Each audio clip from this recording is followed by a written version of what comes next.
Hey everyone, thanks for joining us on the Tudor Dixon Podcast. We are going to talk Iran today because obviously there's so much going on. And I saw this guy out there in the social media world. I'm like, this guy sounds like he knows what he's talking about. So I started to do like some internet stalking. I'm just being really honest now.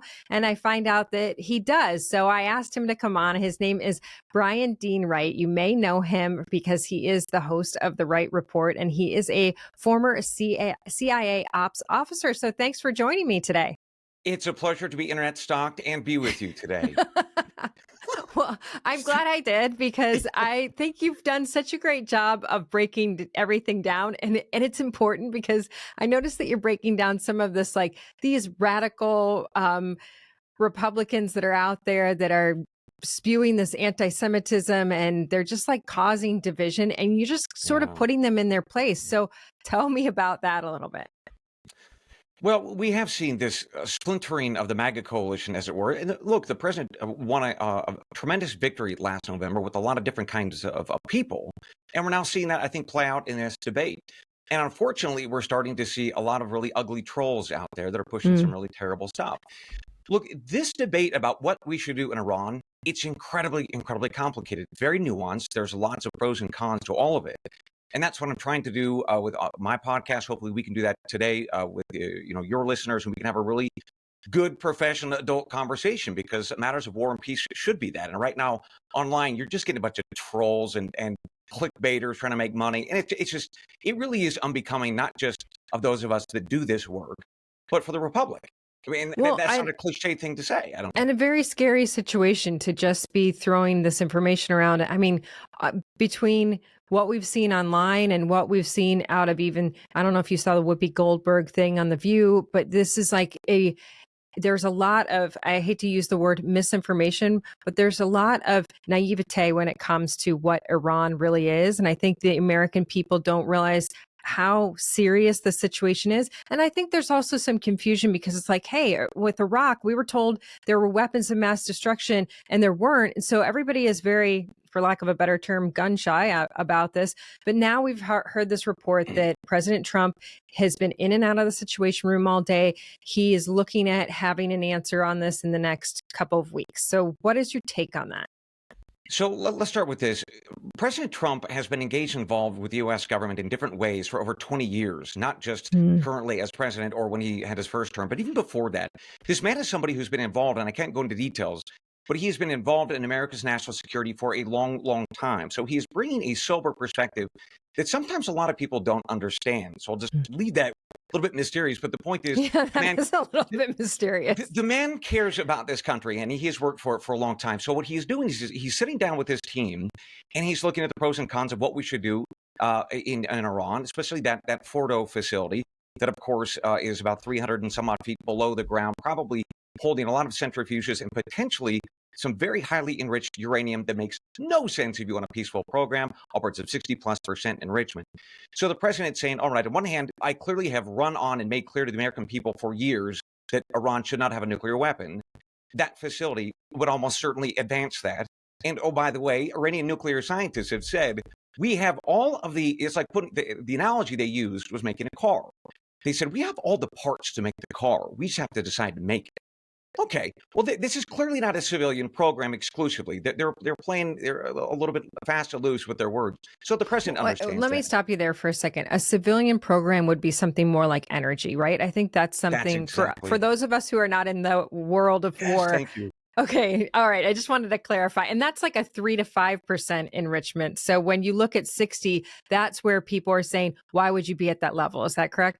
Yeah, thank you for clarifying. So a civilian nuclear program, and there are some more advanced reactors that you can get above 5%, but not much beyond that. So 3 to 5%, if you want a civilian nuclear program to produce electricity or something called medical isotopes that they will use in medicine, you're not looking for much beyond 5%. Yeah, there's some that you might get up into the 10, 12%. Anything beyond that, you are clearly going towards weapons grade. There's no civilian reason to have that.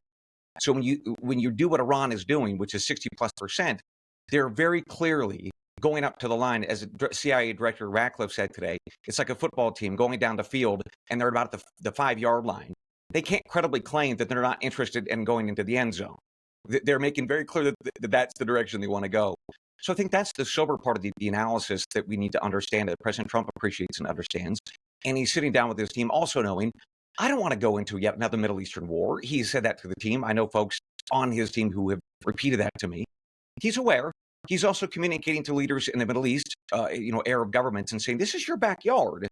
What do you want from me? What do you want from us? So the president has a very, very sober team. He has a very sober mind. He cares about this country. And I'm not seeing that really reflected on a lot of social media stuff that's just flim-flam. And so I really do tip my hat to the president. He's doing what he always does, which is, unlike President Roosevelt, who spoke softly and carried a big stick, Trump yells and carries a 2x4. And so he is ratcheting up some of his rhetoric. He's trying to push the Ayatollah into a deal, and still offering a peace proposal. He's said that, in fact, today. But he's very clearly moving assets from the USS Nimitz planes. He said very clearly that the Ayatollah's got to surrender and step down. He's using this mix to try to find a peaceful outcome, but always giving himself that option, because we have got to deal with this nuclear issue. The Iranians are playing fast and loose with their rhetoric. They know what they're doing, and so does everybody else. Well, it's interesting because as I'm watching this, you would kind of expect the Democrats to come out and be screaming and yelling, this doesn't exist. I think that people have gotten caught up on regime change quite a bit and thinking that might be Donald Trump's next step. And I think he's been fairly clear that's not what he's looking at. And I think that's that's become the talking point on social media is the United States going to go in and try to remove a leader and have a regime change again and lead to another 20-year war and all of that. But I've been kind of interested that the leaders of the Democrat Party, whoever we consider these days, but they haven't been really vocal saying, no, there's no nuclear possibilities there. Yeah. So they must know something. Yeah, look, the CIA had a closed-door session today, a classified assessment, talking to our policymakers on the House and the Senate side about what exactly we know. Additionally, we should bring in other intelligence agencies and their assessments. No doubt those are being provided this morning and throughout today from the Austrians, for example, who say that no, in fact, the Iranians do have an advanced nuclear weapons program right now, unlike the CIA, which says, no, they abandoned it back in 2003, maybe 2009. So there's some division there amongst what intelligence experts have to say. And I think that's something else that the president said the other day when he was talking about somebody he respects very much, Tulsi Gabbard, the Office of Director of National Intelligence, the ODNI chief, saying, well, I don't care, not necessarily about what she has to say, but what the intel community has to say, because there is no the intel. There is intelligence of different quality and characteristics that I can lean on, but it's not going to be directive. It's not going to tell me what to do. And I think that behind closed doors, you're seeing some Democrats who still have a few functioning brain cells who are saying to the White House, we appreciate the nuance here. We might not say it in public. And I think that's why some of them are keeping a little bit quiet today. And you say that as someone who used to be a Democrat. 20 years. Yeah, I was a Democrat for 20 years. I think that's interesting. I mean, certainly we've seen that on for both parties where it's been, my party left me story. But right now it seems a lot like Democrats are trying to figure out where they stand. And I believe the people you're talking about right now are kind of the historical Democrat, the more moderate Democrat. And, we see obviously what's happening in New York City right now, where we've got this radical socialist that is openly saying he's going to bring socialism to New York. And you've had Obama's people come out and say this would be catastrophic. So it is interesting in this crisis moment to see this sort of quietness coming from the Democrat Party. And like you said, people behind the scenes, probably with cooler minds, saying, okay, this is no longer political games. We are now in a situation where we have to make a true decision. And I think that was sort of a moment for what you talked about with Tulsi Gabbard. That was a moment for the media to seize on this and say, oh, he's out of step with his cabinet. You have the director of national intelligence saying, no, this isn't the case. You broke that down on social media in a unique way where you talked about the different levels of intelligence. And I think, like I said, as a civilian on the outside, I go, man, they get intelligence. That must mean intelligence. The definition of the word means, this is smart stuff. So that must be right. But you make a great point that you get something, you have to kind of read between the lines, and not everything is just straightforward and clear. Well, I will tell you, having done the work of intelligence for many, many years, anytime anyone says, well, the intelligence says, it just makes me cringe. Mm. Because what you can say is, look, we have degrees of confidence in certain sources that we worked with for a certain period of time. Some of them are all pointing the arrow in one direction, that we think Iran does or does not have a nuclear program or whatever it may be. But maybe we have some contrarian intelligence, or we have some sources that we really like and trust to say the opposite. So that leaves a degree of confidence that we can't say it's high. We can only say medium, or maybe just low. And then in this world of artificial intelligence and digital exhaust, where you can manipulate truth so easily, it's becoming even more difficult to know for sure whether or not the intelligence that you get is accurate. In fact, that has actually played a really surprising role in the war in Iran over the past 5 days. One of the most underreported facts of how Israel has managed to just wipe out Iran's leadership is they sent people into Iran a couple of months ago, started collecting digital exhaust, which is basically like, if I wake up in the morning and I use my phone and I use an alarm, then I go on and check my email and send text messages, all that's creating data about who I am, where I'm at, Scary. what I'm sending. And they did that around all kinds of facilities around Iran. And they figured out who the Iranian senior leaderships were, or military leadership, what time they got to work, what time they went to lunch, what time they went out to go for a jog. And that's how they were able to kill so many of them, was collecting all of this digital intelligence or digital exhaust that we all leave behind every day. So that's going to be one of the things that is so underappreciated now, but I guarantee you the CIA and Pentagon are digging into about, holy smokes, this could hit us and our leadership too. So the point is, the world of intelligence, trying to understand and decipher what's truth and what's not, what your vulnerabilities might be, really it's not just about the intel, it's about judgment and discernment. And that's what we're asking President Trump to do, as he is doing, and picking up the phone and talking to Arab leaders, not just Netanyahu and Israel. That kind of discernment is what we're looking for in a commander-in-chief, and that's what he's doing.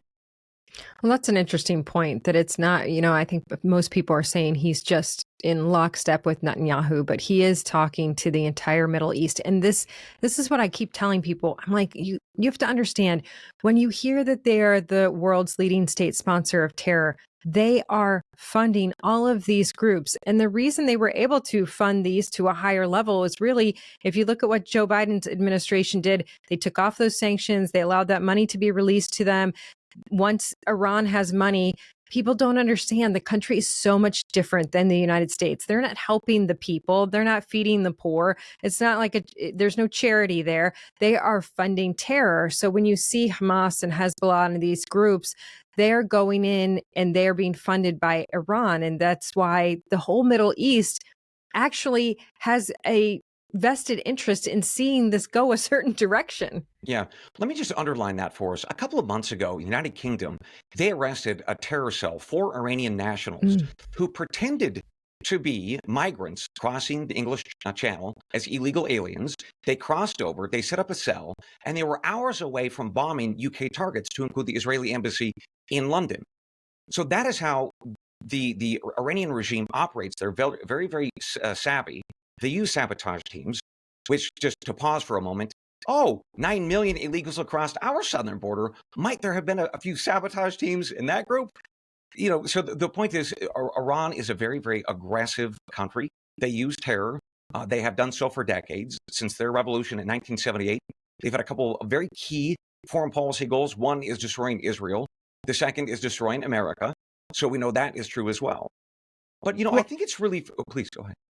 No, you make such a great point. And this is something that I've been talking about as I've been traveling around Michigan, is all of these things that you hear the president talking about, the whole America First concept, they all intertwine. And you brought up all of the people that have crossed our borders. And I've been trying to explain this to people. I'm like, look, he has to make sure that we are safe, that people in the Middle East are safe, and that we are safe from Iran, because we had an open door for 4 years, an open door that was not vetting anyone. And while they told you that was nice, I don't know if these people were useful idiots or what the plan was there, that they were just letting the door go wide open. And I say that because an administration is not just a president. It is so many advisors, so many people who said, yeah, leave the doors open, knowing that things like this happen. And I've said to them, you have no idea how many bad guys came across. I hadn't heard that story about the UK.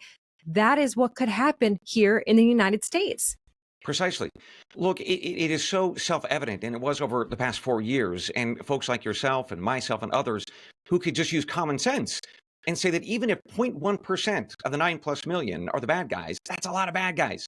It only took 19 to bring down a bunch of beautiful buildings of ours in New York and Washington, D.C., and in the field of Pennsylvania back on 9/11. So it's a very real threat. Yes, you're absolutely right. It happened a couple of months ago in the UK. We almost came very, very close. A lot of folks dying there. And so this is a very important threat when we have to start thinking about this stuff abroad. But it's also important. I want to just honor something that you said.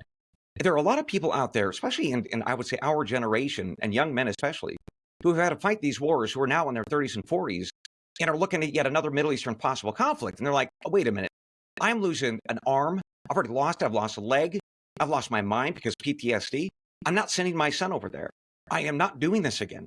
So I think it's very, very fair for the American people to say we've done foreign entanglements for 20, 25 years, Iraq, Afghanistan, Syria, Libya, beyond, no more. That's fair. And that's what President Trump as a commander-in-chief has to demonstrate to the American people, that I know the past, but we have today and we have a future, and we have to tackle this threat as much as the past may advise us not to. That said, good or reasonable people can still say no, we shouldn't. Yeah, but you make such a good point, because our generation, people leapt into service. They just, as soon as 9/11 happened, they were like, absolutely, sign me up. And our parents had seen Vietnam. We had not seen Vietnam. So we had not really seen a significant war.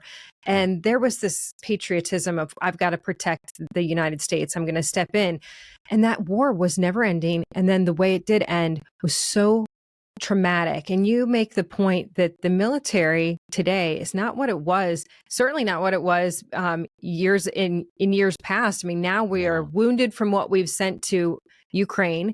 We are looking at this situation with fewer recruits that are out of shape. We've had a struggle to morale was at an all-time low when Donald Trump took office. We've struggled to recruit people into the military. And then you have this military parade to celebrate the 250th anniversary of the birth of our U.S. Armed Forces. Yeah. And you have a public shaming of that. It's like, you have to honor your military might. You have to honor the people who put their lives on the line. Well, celebrating 250 years ago, the fact that this country wouldn't exist without the Army, right. That's certainly something to celebrate. Look, the data show that this country has a serious problem with patriotism. It's still pretty strong within the Republicans and independents, but when you start getting left, it's gone. So yeah, that factors, I think, into, can you rally a nation around a cause when so many people in this country hate it? When so many folks in this country hate our founders and call our history, white supremacy and all the rest of it. It's just really absurd. We live in a tough time. So yeah, it's when you're going to go to war, or the potential of it, you got to make the case, but you got to have an American people who believe that this country and its values are worth fighting for. And we have a lot of folks who don't. I think you recently referenced, maybe it was Gavin Newsom saying something about America not being great. And it reminded me of, do you remember that show, The Newsroom? When they did, at the beginning of The Newsroom, they came out and this woman, or they asked the question, like, what's the greatest country? And this girl says America. And then he goes on this long rant about why America is not the greatest country. And this was just lauded as like this amazing monologue. This was like something that college students should listen to because it was so incredible. And it was the worst thing I've ever heard. Yeah. So why did 9 million plus people come under Joe Biden? Why did they try to flood into this awful, disgusting nation if it's really that right? Yeah. Very good point.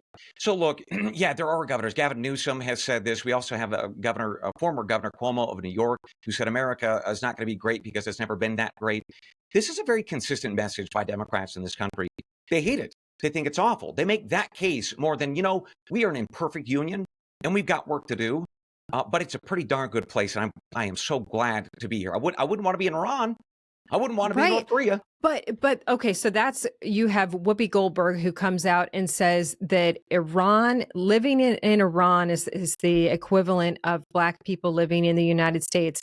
And people were like, oh, we can't say anything about this because, if you don't know what it's like to live as a Black person.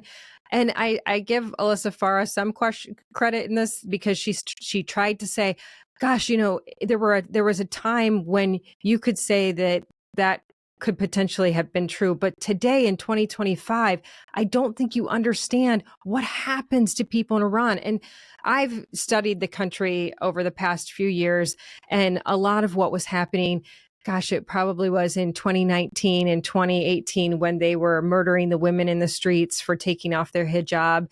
And you would see young men who, if they at all spoke against the government, they were hung in the streets. And I think that the American people cannot understand that type of oppression and that type of fear that the people live in constantly. But Democrats will openly say, oh, it's the same. But that's so, it's not only belittling to the United States, it's so uneducated, and it is so manipulative to the American people to not understand who you are really dealing with in the world. You have to have so much wealth or power, so much sort of bourgeois status to sit in your Upper East Side Manhattan, Yeah. studio like Whoopi and look down to the people and say, "Oh, it's so hard being me. It's so hard." Come on now. Come on now. You can't say that in a country that is giving you so much to then just throw rocks at it all the time. You can call it imperfect, and you should. The founders did. Founders acknowledged that.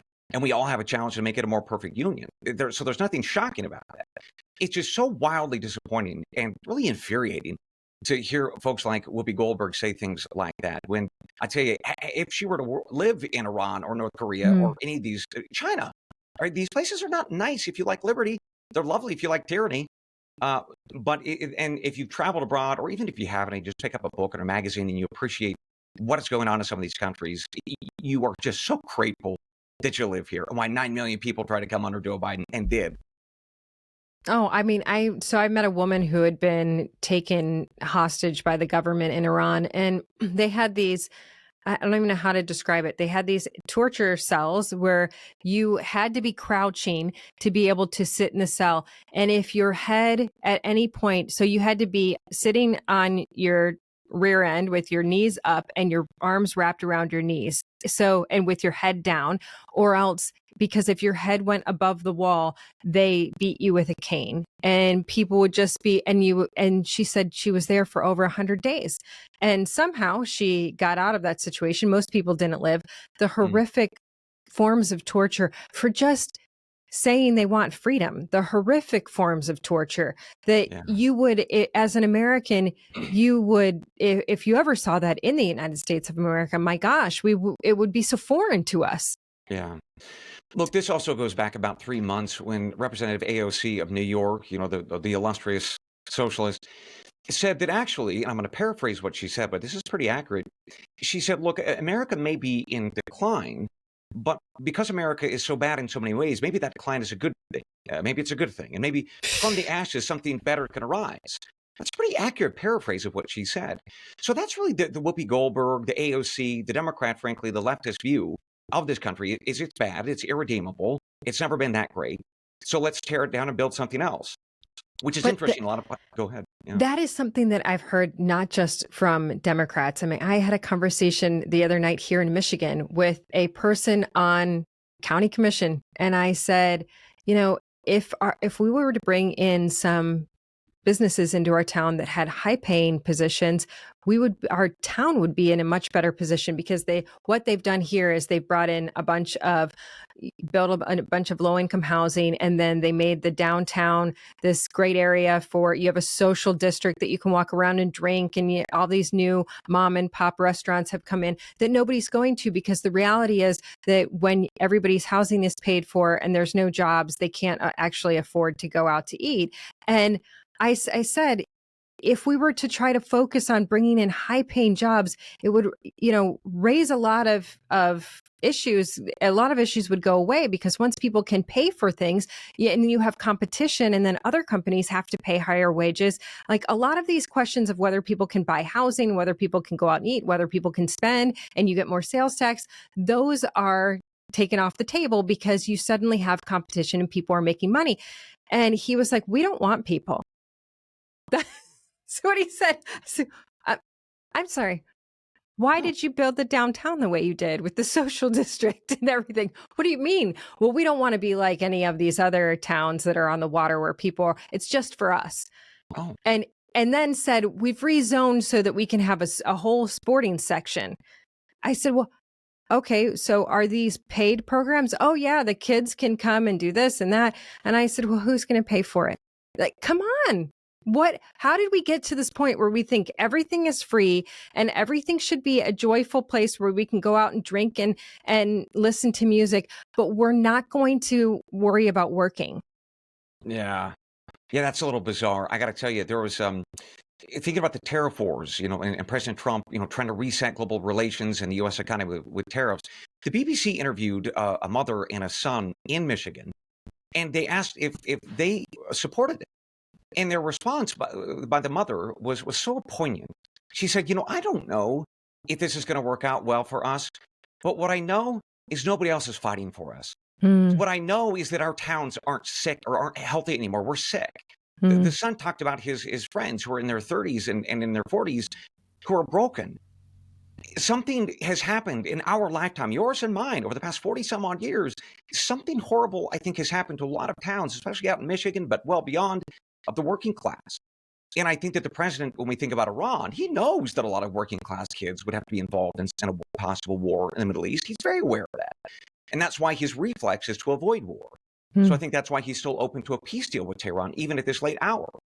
And yet he still is resolutely, I think, pretty consistently saying, look, that the tariffs are about resetting this economy for places like you just described. So it's not just open to the people in the capital, like we're some sort of Hollywood movie where all the fancy and the rich and the powerful get all the spoils, and everybody else lives out in one of the districts and cuts timber or mines coal. And I think that is what you're speaking about, which is really a disconnect between our friends and family. That maybe we have wealth, but there are a lot of folks who don't.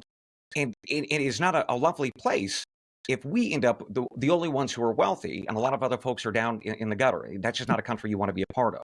We need a robust middle class. And I think that's part of what the president's trying to do with his tariffs, which, again, we're getting a little off topic. But the point is, you're absolutely right. I think it all ties in together. And I think that's your point. And it really is true. You make such a good point about President Trump, because I think if we look back at when he was campaigning, people said he's unhinged, you'll never know, he can't have the nuclear codes, blah, blah, blah. But what you just said about here he is taking time to really think about this, making a clear decision. He's in and out of the Situation Room. There's been discussions of who's been in and out of the Situation Room with him, but he came out and he made it very clear. This is a decision we will make over time.